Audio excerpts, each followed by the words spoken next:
صوري في اول حلقه من خدي بريك واعملي كيك. اكو بطانه، انا مش عارف اصور ايه. عندي فكرة، مولتن كيك. يلا.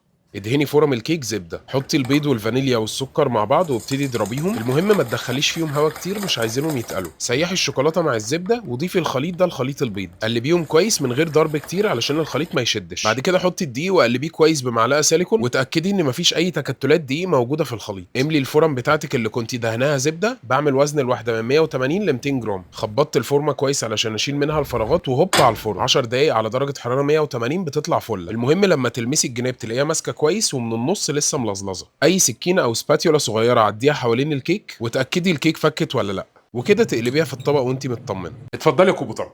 ما شاء الله ما شاء الله، لو كنت فاكره ان المولتن كيك بتتحشى اكتبي لي في الكومنتات. تحفة.